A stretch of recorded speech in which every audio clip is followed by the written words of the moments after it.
हम लोग चैप्टर 3 कर रहे हैं, linear equations from NCERT. And I've given you an introduction of this chapter and also I have given you first 3 examples, right? अब जो हमने स्टार्ट करनी है वो फर्स्ट एक्सरसाइज स्टार्ट करनी है और हम स्टार्ट करते हैं आज फर्स्ट क्वेश्चन से। And the question is, Aftab tales his daughter 7 years ago, वो अपनी डॉटर को बोलता है कि 7 साल पहले I was 7 times as old as you were then.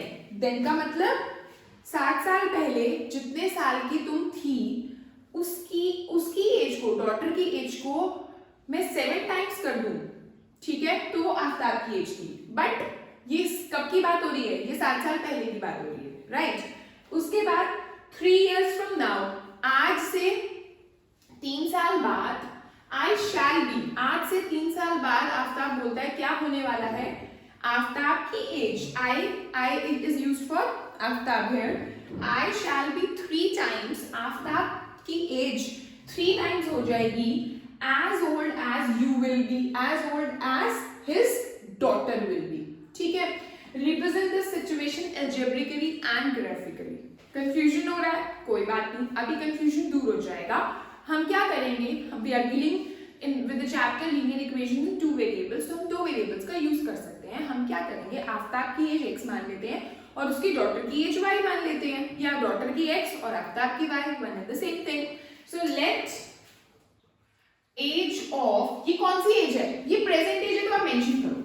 Late the present age, अभी की age, let the present age of Aftab is x years and present age of daughter is y years.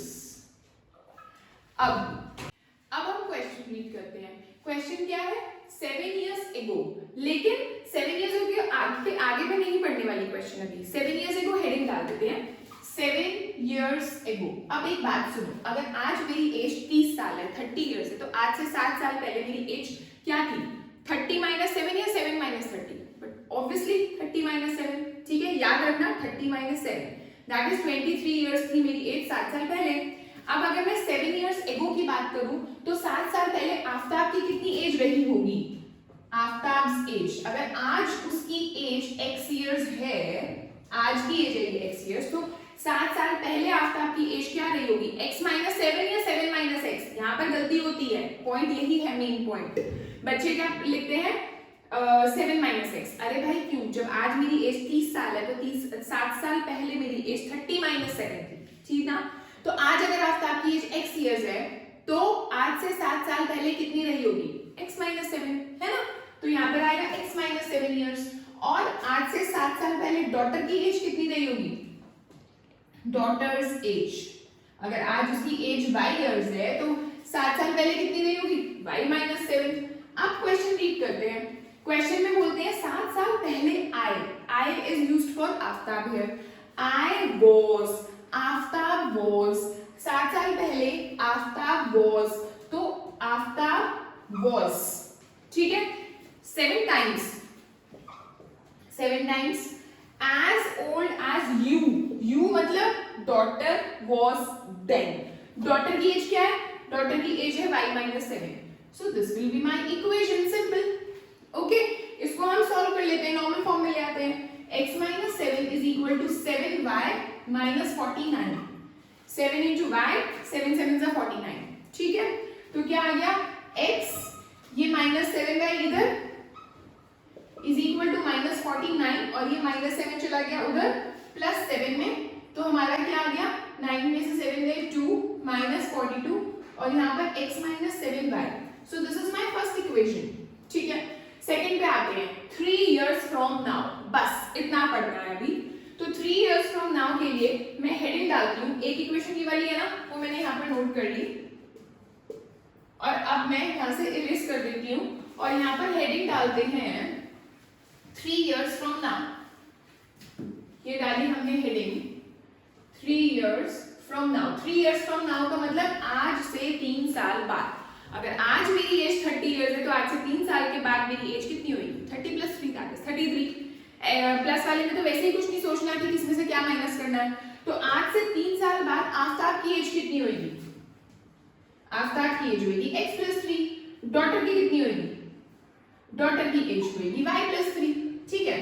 अब question पढ़ते हैं, I shall be 3 साल बाद Aftab will be, Aftab की as क्या है x+3, shall be का मतलब इज इक्वल टू 3 टाइम्स का मतलब 3 into as old as daughter will be मतलब y+3।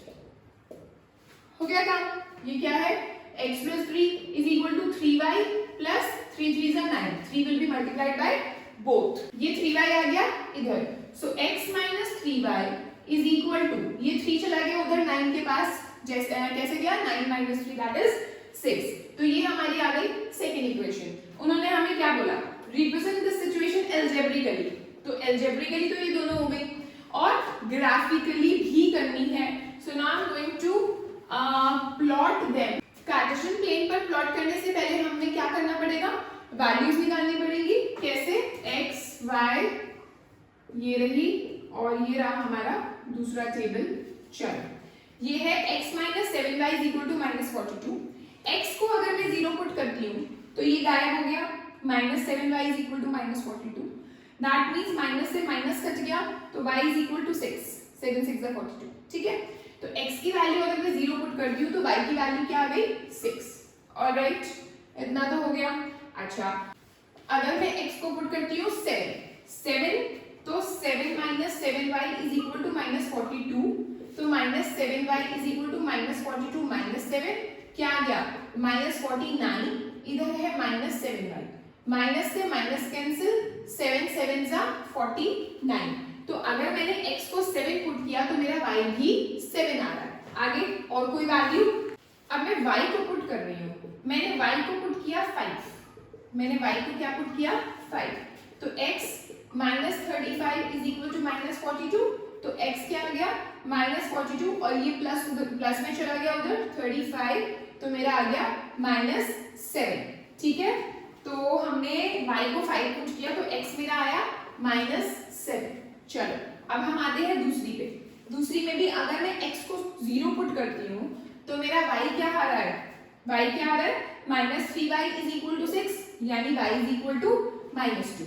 चलो आगे चलते हैं, अगर मैं y को अच्छा चलो मैं x को मान लो 3 पुट करती हूँ, x को 3 पुट किया, ठीक है, तो ये आ गया 3 minus 3y is equal to 6, 3 minus 3y is equal to 6, यानी -3y is equal to 6 minus 3 यानी 3, -3y इज इक्वल टू 3 यानी y क्या आ गया -1, तो यहाँ पर आ गया, ठीक है।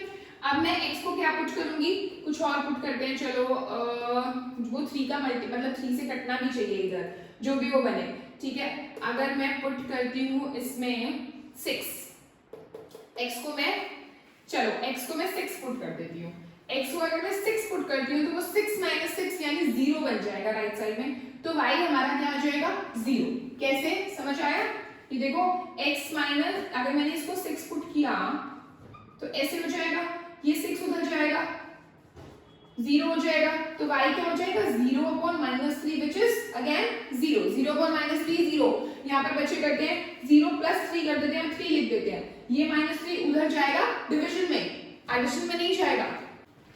सो these are the values and now we can plot these equations, कैसे, चलो प्लॉटिंग करते हैं। फर्स्ट वैल्यू क्या है 0 पे 6, जब x 0 है तो y की वैल्यू क्या है 6, 0 पे 6 ये रहा और हमने यहाँ पर लिख दिया 0,6, फिर है 7,7 यानी ये रहा 7,7 यानी ये, तो ये हो गया हमारा 7,7, फिर है -7,5 -7, तो ये रहा हमारा -7 पर हमारा है 5, ये रहा, तो -7,5, और अगर हम तीनों को अगर आप ग्राफ पे बनाओगे तो बिल्कुल एग्जैक्ट बनेगा, यहाँ पर तो थोड़ा इधर उधर होगी but it will always be a straight line, ठीक है। तो हमें इसको और इसको ज्वाइन करना है और वो एक स्ट्रेट लाइन आएगी, डेफिनेटली आएगी अगर आप ग्राफ पे प्लॉट करेंगे, ठीक है।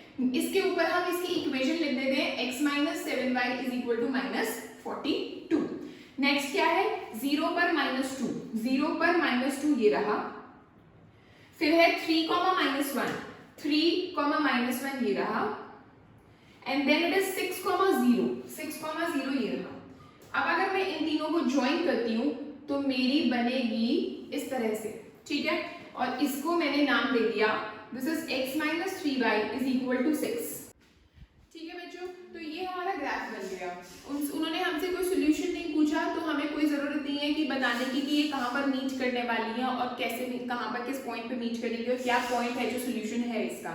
और एक और बात बता दूं, आपके मन में ये आ रहा होगा, आपके माइंड में ये आ रहा होगा कि ये पैरेलल लाइंस लग रही है। नहीं, आप ग्राफ पे प्लॉट करोगे ना तो ये पैरेलल लाइंस नहीं होंगी। अब मेरे को कैसे पता चला, ये ऐसे तो लग रहा है कि पैरेलल लाइंस आ रही हैं, एग्जैक्टली तो ग्राफ पे पता चलेगा, बट मेरे को कैसे पता चला, मेरे को इस तरह से पता चला क्योंकि इंट्रोडक्शन वाली वीडियो में मैंने आपको एक चीज समझाई थी। क्या समझाई थी कि unique solution, infinitely many solution और नो सोल्यूशन की कंडीशंस होती हैं। क्या होती हैं वो आगे भी आप एक्सरसाइजेस में पढ़ेंगे। यूनिक सोल्यूशन की कंडीशन, यूनिक सोल्यूशन मतलब कि हमारी लाइंस इंटरसेक्ट करेंगी कहीं ना कहीं। और यूनिक सोल्यूशन की मैंने एक कंडीशन बताई थी कि a1 अपॉन a2 जो होता है वो not equal to b1 upon b2 होता है। अब मेरी यहाँ पर इक्वेशंस ये हैं, a1 क्या है मेरा 1 है ना, a1 क्या है मेरा 1, a2 क्या है मेरा, ये भी 1 है। a1 क्या होता है, अगर जिसने नहीं देखी इंट्रोडक्शन वाली वीडियो वो देख सकते हैं, मैंने उसमें स्पेशली समझा रखा है ये सब कुछ। तो a1 मेरा यहाँ 1 है, a2 मेरा ये 1 है, ठीक है।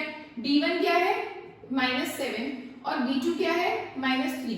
a1 upon a2 1 upon 1 that is 1 आ रहा है, b1 अपॉन b2 7 अपॉन 3 आ रहा है। और इसका मतलब a1 upon a2 not equal to b1 upon b2 आ रहा है। And this is the condition for unique solution. Unique solution मतलब lines are going to intersect at a point, alright. तो मैं इसलिए ग्राफ मैंने एग्जैक्ट नहीं बनाया, मैंने बोर्ड पे बना के दिखाया, but still I can say that they are definitely going to intersect at one point, alright. But you don't have to show कि कहाँ इंटरसेक्ट कर रही है क्या है, क्योंकि इन्होंने बोला ही नहीं कि कहीं आप सॉल्यूशन निकालो। सॉल्यूशन तो मुझे निकालना ही नहीं ना, मुझे तो अलजेब्रिकली दिखाना था और मैंने ग्राफ पे दिखाना था, मैंने दिखा दिया, मेरे काम खत्म, ठीक है।